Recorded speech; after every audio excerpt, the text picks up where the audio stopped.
वांग, आप बताइए, आपको बाजार में शेयरों में मौके कहां पर दिख रहे हैं? आपके स्टॉक्स कौन से हैं? गुड मॉर्निंग, बताइए। Good morning.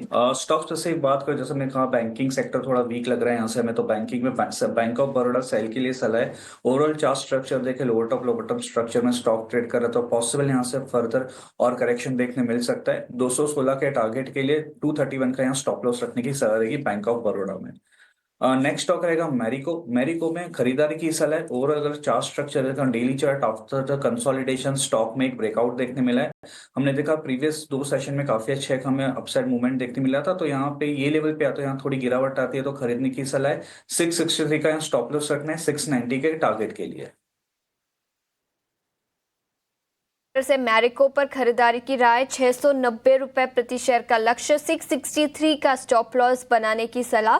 और इसी के साथ पीएसयू बैंकिंग सेक्टर से बैंक ऑफ बड़ौदा, इस स्टॉक पर देवांग ने बिकवाली की राय दी है, जहां पर 216 तक के लेवल्स नजर आ सकते हैं और 231 का स्टॉप लॉस बनाने की सलाह। तो एक एफएमसीजी सेक्टर से मैरिको जहां पर खरीदारी की राय। याद रखें, इस सेक्टर से डीमार्ट के नतीजे आए हैं, वो काफी कमजोर रहे हैं, तो उस पर भी चर्चा करेंगे। लेकिन बैंक ऑफ बड़ौदा पर देवांग ने बिकवाली की राय दी है। इस बीच मेरे साथ जुड़ चुके हैं। एक काम करते हैं, पहले गुरांग भाई से एक छोटा सा एक व्यू पॉइंट लेते हैं, उसके बाद जो हमने स्टॉक से न्यूज़ वगैरह सब आपके सामने रखे हैं वो धीरे धीरे करके आपके सामने सारे पॉइंट्स रखेंगे। गुरांग भाई, बहुत शुक्रिया, थैंक यू वेरी मच आज समय देने के लिए। पहले तो लोहड़ी की पर्व की आपको बहुत बहुत हमारी तरफ से बधाई। और दूसरा, आज से कुंभ का स्नान भी, शाही स्नान आज से शुरू हो रहा है। और तीसरा, कल मकर संक्रांति भी है। और मेरे को थोड़ा पता भी है कि आपका थोड़ा गुजरात कनेक्शन है, तो आप भी शायद पतंग वतंग आपने भी उड़ाई ही होंगी, वो दिन भी आपको याद रहेंगे ही। और दूसरा, प्रशांत सावंत भी मेरे को स्क्रीन पे दिख रहे हैं। प्रशांत भाई, आपका भी बहुत बहुत शुक्रिया, थैंक यू वेरी मच समय देने के लिए। आपको भी लोहड़ी के पर्व की बहुत बधाई।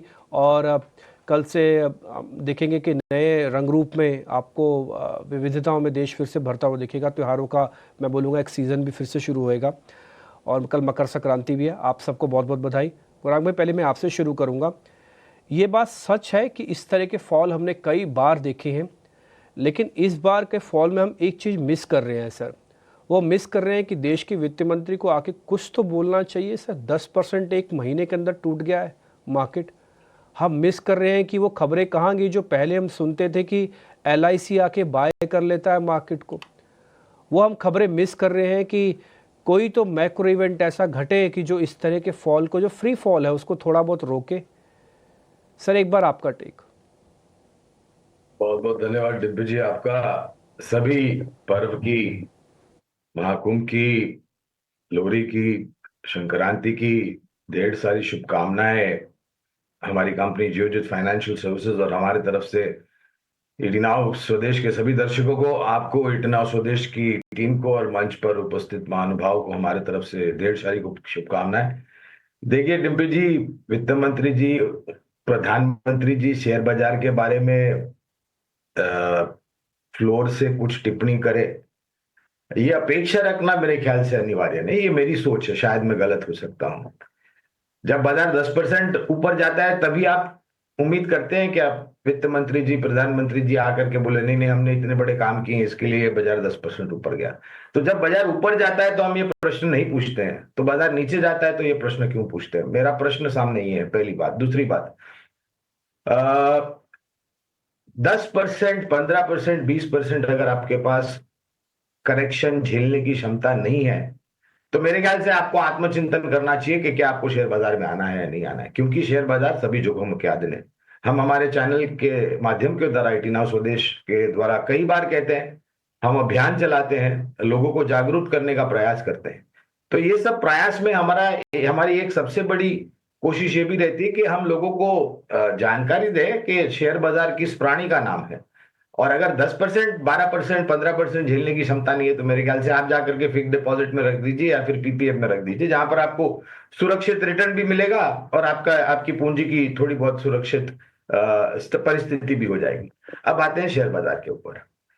पहली दूसरी तिमाही के नतीजे हमने देखे, तीसरी तिमाही के नतीजे शुरू हुए पिछले हफ्ते से। TCS ने अपने नतीजों का आगाज किया और मुझे लग रहा है कि अब धीरे धीरे करके बड़ी मात्रा में सभी कंपनियां परिणाम लेकर के आएगी। 20 तारीख को राष्ट्रपति ट्रंप शपथ ग्रहण करेंगे और अपना कार्यकाल संभालेंगे ओवल ऑफिस में से। उनकी नीतियां क्या होगी वहां पर नजर होगी, और जैसे जैसे हम बजट के 1 फरवरी 2025 की जो तारीख है शनिवार को बजट के करीब जाते जाएंगे, वैसे वैसे उम्मीद और हम ऑलरेडी पढ़ रहे हैं, देख रहे हैं, सुन रहे हैं क्या क्या उम्मीदें हैं वित्त मंत्री की तरफ से। तो ठीक है, थोड़ा बहुत देखिए हमारी आदत क्या हो गई थी डिम्पी जी, 2022 24 2022 में 2023 में, मैं कैलेंडर की बात कर रहा हूँ, 2024 जनवरी से सितंबर तक बहुत अच्छी तेजी देखने की हमें आदत पड़ गई थी। तो उस अच्छी आदत के साथ साथ एक अच्छी आदत ये भी होना चाहिए कि थोड़ा बहुत कंसोलिडेशन, मुनाफा वसूली की चपेट में बाजार आए, दायरेबंद कारोबार हो, तो ये मेरे ख्याल से ज्यादा अनिवार्य है। ठीक है डैन सर, पॉइंट टेकन। आपने अपनी इंटेलिजेंस और अपनी बुद्धिमत्ता से सारी बातें बताई हैं। अब मैं जरा प्रशांत सावंत के पास पहुंच रहा हूं। प्रशांत भाई, आज भी 200 पॉइंट की गिरावट है मार्केट के अंदर, और अगर हम इसको एज इट इज़ भी मान लें तो ये और नुकसान डैमेज करेगा मार्केट के अंदर। एक तो आपका व्यू पॉइंट और दूसरा आपके आज के ट्रेड। जी गुड मॉर्निंग और good morning to the panel, सभी दर्शकों को नमस्कार। तो यहाँ पे बिल्कुल जो अभी आपने कुछ वक्त पहले कहा था कि ऑलमोस्ट 8 से 9% हम टूटे एक महीने के अंदर, तो मुझे लग रहा है कि उसके साथ अगर आप इंडिविजुअल स्टॉक्स को देखें, वहां भी क्लियर कट स्ट्रक्चरल डैमेज नजर आ रहा है। जो पिछले साल भर से जब गिरावट आ रही थी, आपको स्टॉक में कोई डैमेज नजर नहीं आएगा, आपको वहां नजर आएगा कि रेजिस्टेंस से टकरा के एक नॉर्मल रेंज में करेक्शन हो रहा था। अभी आप देखें तो स्ट्रक्चर ब्रेक डाउन हो रहे हैं, तो और वॉल्यूम के साथ ब्रेक डाउन हो रहे हैं।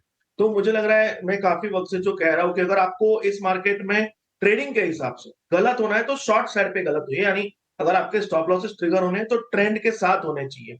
और अभी भी जो मैंने 2 स्टॉक्स चुने, वो स्ट्रक्चर जहां पे वीक है, ऐसे स्टॉक्स मैंने चुने हुए। तो जो फर्स्ट स्टॉक मैंने चुना हुआ है वो है एचडीएफसी एएमसी। इसका अगर हम स्ट्रक्चर देखें तो ये कंप्लीट ब्रेकडाउन था, छोटी सी रैली आई, वहां भी बिग वाली शुरू हुई है। तो यहाँ मैं शॉर्ट करने की सलाह दूंगा। स्टॉप लॉस रखेंगे 3900 स्पॉट के जस्ट ऊपर 3905। यहाँ से मेरा टारगेट होगा 3700 3700 का। और नेक्स्ट जो शॉर्ट होगा वो होगा पीआई इंडस्ट्रीज में। तो यहाँ पे मेरा स्टॉप लॉस होगा 3652 3652। जो टारगेट होगा वो होगा 3525 से लेके 3500 3500 तक का।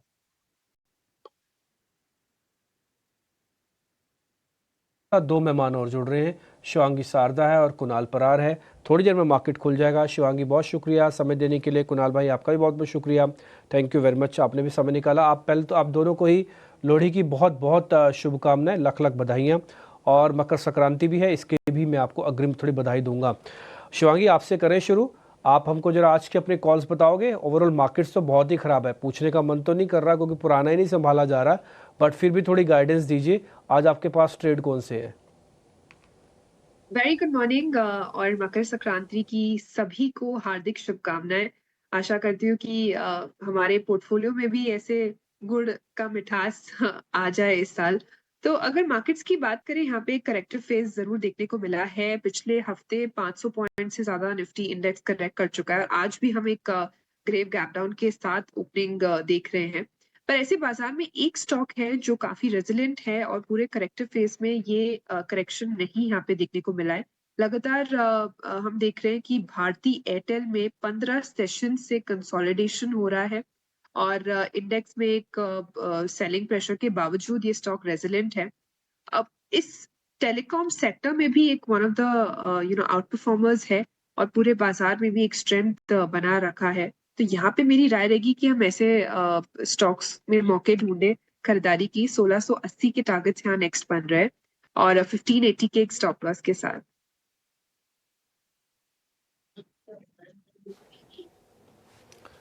ठीक है शिवांगी, गुड मॉर्निंग। शिवांगी की ये पिक्स हो गए, भारतीय एयरटेल उनको पसंद है। ट्रेड के लिहाज से आपको जो राय दी है उसके आधार पर आप अपना पोजीशन लीजिए उसमें। लेकिन हमारे साथ एक और एक्सपर्ट जुड़ गए हैं, कुणाल परार भी हमारे साथ हैं। कुणाल जी बहुत शुक्रिया आपका समय देने के लिए, स्वागत है आपके टीनो स्वदेश पर, और आपको भी बहुत बहुत बधाई, शुभकामनाएं महाकुंभ की भी और लोहड़ी की भी और मकर संक्रांति की भी। बताइए आपके शेयर्स कौन से हैं? गुड मॉर्निंग, सुप्रभात, एंड आप सबको लोहड़ी की, मकर संक्रांति की, आज से जो पर्व चालू हुआ है जो 45 डेज तक रहेगा महाकुंभ, सबका बहुत बहुत शुभकामनाएं। आशा रखते हैं कि उत्तरायण के दिन जैसे ही पतंग ऊपर हवा में लहराती है, आने वाले दिनों में पोर्टफोलियो भी ऐसा ही लहराए, ग्रीन लेवल पे आ जाए और सबको इसका बेनिफिट मिले। नाउ ऐसे मार्केट में सबसे बड़ा डिफिकल्ट टास्क ये होता है कि चुन चुन के स्टॉक निकालना होता है, सेक्टर एनालिसिस करना होता है, उसमें भी स्टॉक एनालिसिस करना पड़ता है, उसमें से भी मंथली वीकली डेली जो हमारा रूटीन वर्क है। लेकिन हाँ, एक थोड़ा सा कहीं ना कहीं मार्केट जिस हिसाब से नेगेटिव सेंटीमेंट में जा रहा है, तो इट बिकम्स डिफिकल्ट टास्क के कौन सा स्टॉक सेंटीमेंट के अगेंस्ट में जाएगा जो अभी मार्केट का सेंटीमेंट नेगेटिव है। सो एक स्टॉक है पर्टिकुलरली आईटी सेक्टर्स में से, ये टीसीएस के अच्छे नंबर्स की वजह से ओवरऑल आईटी सेक्टर्स में अच्छी खासी मोमेंटम देखने को मिली है।